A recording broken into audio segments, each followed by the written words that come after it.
Hey, it's Scott Petrak with another episode of the Brown Zone Coverage Podcast.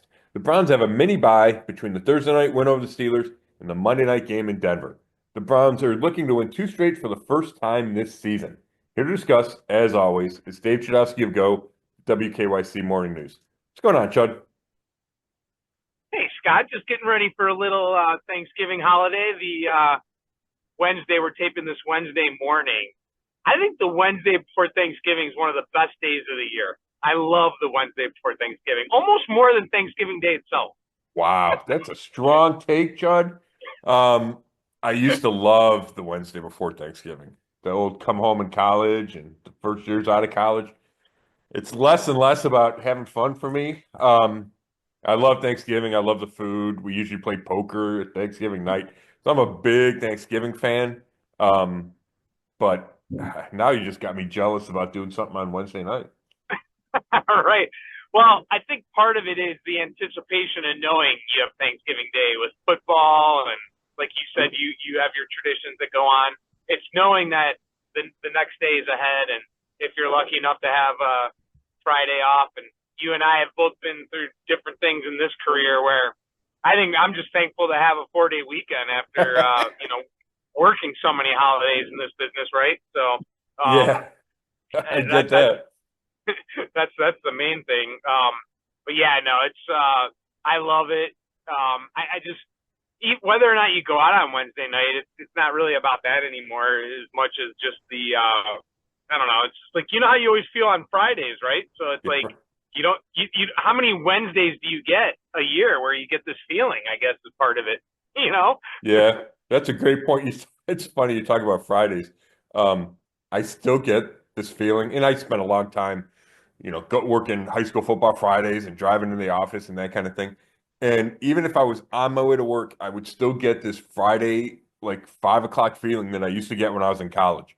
That, oh my gosh, we got the weekend coming up and I'm about to go party or do whatever I was going to do. And even if I wasn't going to do any of those things because I had to work all weekend, I would still get something inside me that would feel like a Friday. Oh, that's funny. Mm. Yeah, I got to tell you, there was a period where Fridays were tough for me because it was my Monday. Oh, I had Wednesday, Thursday off for so long, and you just Friday, and it was always a busy day too.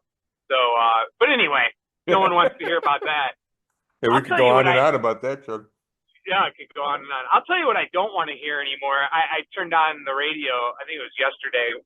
One of the sports shows was talking about Deshaun Watson again, and Oh. I got to tell you, if I had a wish, a genie, it would be to never have to hear or talk about Deshaun Watson if he will be the Browns quarterback again. Talk. I mean, I know we have to do it, and it happens, but man, am I tired of it. Yeah, well, maybe next year you can put that on the, like one of those columns, the things I'm thankful for. It's we're no longer talking about Deshaun Watson, but I don't know if that'll be true or not, Chud. And I know you talk about the radio. I was on, I do the Baskin and Phelps on 92.3 every Monday, and they were asking me about it this week because Albert Breer from Monday Morning Quarterback had, he had a little nugget about the Browns, and I'm paraphrasing, but it was something like, LeBron's going to bring in competition for Deshaun Watson. It's no longer his job. And the way it was phrased with competition made it sound like, oh my gosh, there's a chance that Watson's going to be the starter next year. And maybe there is, and I get the reality of the situation that he's making, $46 million guaranteed in the salary cap, hit his $73 million for the next two seasons. Um, but I'm not convinced that it'll be a real competition. Like maybe he's around, maybe they can't cut him because of the money, like or because of the salary cap and all those things. And I think there's that chance that he is on this team next year. I don't know if I believe that they open the offseason or they open training camp or they open whatever with him as a legitimate candidate to be the starting quarterback. I think there's a long way to go before that.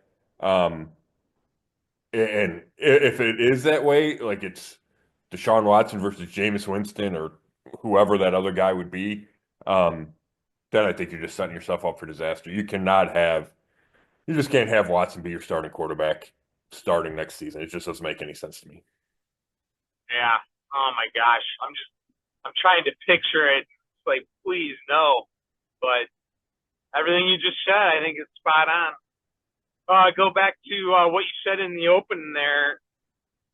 It's crazy. They have not won back-to-back games this year. I mean, this is a chance to do that, but that just shows you how miserable of a season overall it's been when you can't string wins together. I know, which is the opposite of what Kevin Stefanski's done in his previous 4 years. Is they were really good at avoiding losing streaks, and we talked about it early in the season. And now, it's been a while for the stat because they hadn't lost, or they'd only lost two in a row X number of times, and they had never lost five in a row, whatever those numbers were. They were really good at avoiding a bunch of losses in a row. And obviously, this season has gotten away from them, and that's no longer the case. But the opposite has taken hold, where they're not, yes, the losing streak has piled up, and at the same time, they've been unable to sustain any momentum. And you thought it could happen after Jacksonville. They came home to play the Giants, which was a winnable game, and they didn't win it. And then you thought maybe it would happen after the Ravens. That Ravens win was it felt like a shift. Jameis Winston was a starting quarterback. They moved the ball. We know the Ravens are really good. And then the next week they come out and play poorly against a good Chargers team, but they still play poorly and, get beat 27-10. So, yeah, they just haven't been able to do it. I don't know if it's just a lack of, overall talent, and that's just where they are as a team, or if there's some level of, you win a game, you relax a little bit, maybe you get full of yourself. You would think at 3-8, there's no way you could get full of yourself. But that's in the back of my head, and I think Myles Garrett brought it up the last time they won a game when they beat the Ravens. He mentioned that. So it's certainly a hurdle they need to get over. If they're going to do anything these last 6 games, that's something they have to get over. They need to string some wins. Yeah, that's what I had. One of my top things was, can they get up for a team that's not a rival? I mean, we've seen them do it now with the Ravens and Steelers, but has that been the recipe for victory? I mean, can they get up for a team that isn't in their division? Yeah, that's interesting. And maybe, get up. I understand where you're going with that. Just included in that is play your best or play better. I don't know if it's necessarily an effort thing, and maybe it's a familiarity that they play the Ravens and Steelers so often that you can fall back on things you've learned about these teams. But it's certainly a big question, and the Broncos are going to present issues because it's on the road. It's Monday night. The Broncos are going to be fired up. They're in playoff contention. They got a spot right now. I'm pretty sure about that. It's Monday night. It's loud. That place is loud anyway. The Browns have struggled there for their entire existence to win in Denver.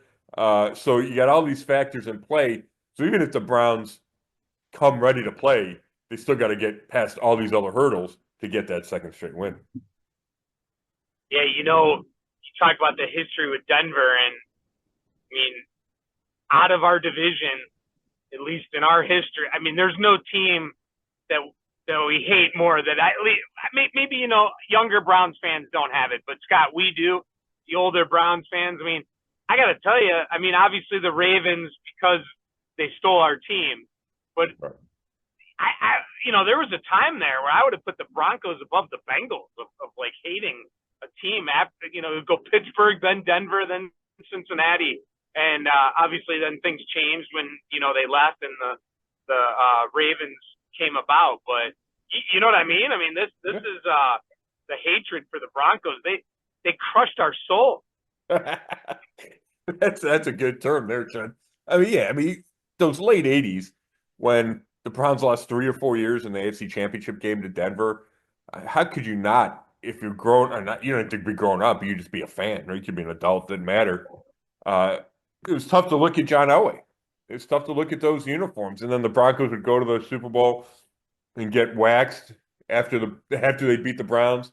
And you'd think, oh my gosh, the Browns would have done so much better in the Super Bowl. It was hard, especially the way, we don't have to relive this, but the way those games ended, the drive, the fumble, we all know how that went. Yeah, I get that. Yeah, the Broncos are certainly on that list, and things haven't gotten a whole lot better against the Broncos. I think I wrote it the other day. The Browns are 4-14 all time in Denver, and they won the first two, like in 1970 and 72. So they're 2-12 since I want to say 1973 in Denver. I think they're one for the last 8 or 9. I've been out there. I've covered games out there plenty of times, and my uncle lives out there, and he's Browns fan, huge Browns fan. Last year, his buddies all flew out. They go to the game, and it felt like a game the Browns should win and could win, and they get beat. And it just happened so many times. I mean, the only win that I can remember in Denver is it was a Saturday night, and I think it was Baker. It was one of Baker's years, Yeah. and they went out and they beat. I want to say Case Keenum started for the Broncos, and they won a Saturday night game. They kind of hung around playoff contention. They wound up not getting to the playoffs, so it's probably 2021 maybe. But that's the only win I can remember in Denver. Was it 2018 maybe? I'm gonna look it up right now, buddy. 2018 or 19. Okay. So you think it was before Baker? Okay. I'm gonna look it up. I remember it was a Saturday night. Yeah, I remember Saturday night. And I remember I was at a Christmas party, so I know it was late. It was so I think while you're looking that up, let me ask you this while you're looking that up. There's always the talk about the air when you're there reporting. Do you struggle to write your articles, Scott, because of the air? No, I just struggle for a lack of originality. Chud, the air doesn't bother me. The thin air, and it helps your golf ball fly farther. Although they say that, and I believe it. Obviously, it does. But I've never had that. I've never seen my ball just take off like you hear. The thin air. Not working for you. Yeah, I got to figure that out. All right, I found Chud. You were on the money, buddy. It was 2018. All right. Yeah, so obviously it was not Baker. They win 17-16. It was December 15th. So it got them to 6-7-1. So that was the year they were trying to. That was the Hugh year, right? It was Baker. 2018. It wasn't Stefanski. It was Baker before Stefanski. That's what it was. Yeah. Yeah. Okay. Yep. Geez, I was felt bad if I missed the quarterback. Yeah, it was Baker. It was Case Keenum for the Broncos. Antonio Callaway had a touchdown. Rashad Perriman. Remember when he was going to be the guy? Him and Baker had that little connection. Oh, yeah. All right. Well, there you go. Yep. 2018. Memory lane. There you go. Yeah. Well, let's hit a couple quick topics. We don't have to spend a lot of time on any of them, but just real quick here. What's going on at left tackle? Yeah, Jed Wills is still. We'll see. We're out there today for Wednesday. Actually, they don't practice today on Wednesday. We'll be out there for interviews. He didn't practice Monday. He was limited last week, but he's been inactive the last 2 weeks despite practicing to different degrees. Kevin Stefanski said he's trying, and the knee just isn't responding like they wanted to. So I think there's a thought that the knee could respond at any time and he's able to go, but there's certainly a level of uncertainty, and I'd be surprised. I mean, I guess if he practiced fully Thursday, Friday, Saturday, that you could start him at left tackle. I think they're leaning toward Germain Ifedi staying there. I thought he's played the last game and a half, and I thought he's played pretty well. I mean, they only gave it 1 sack to the Steelers, and it wasn't the offensive line's fault, according to Stefanski. So I think they probably keep Ifedi in there. But here's the thing, Chud. If Wills is healthy, you figure you got to put him out there. I mean, it's a former number 10 pick. He's more talented than Ifedi. I think he wants to play, so he gets some tape out there for free agency. So I just don't know when they would make that switch. So I'm not ruling it out for Denver, but I feel like it's a big probability that it'll be Germain Ifedi. All right. How's the injury situation looking? Yeah, not too bad. Cedric Tillman is still in concussion protocol. Now you get the gap from Thursday to Monday night. So if a guy's going to come back from a concussion in 1 week, that's the perfect week to do it, right? It allows more time. So he's the one guy to watch. And I think of, we did this tour with the NFL medical people a couple weeks ago. I think I mentioned it on here. It's about 25% of players come back in 1 week from a concussion. They have a concussion on, a Sunday game day, and they come back and play the next week. So I would assume you'd raise that a little bit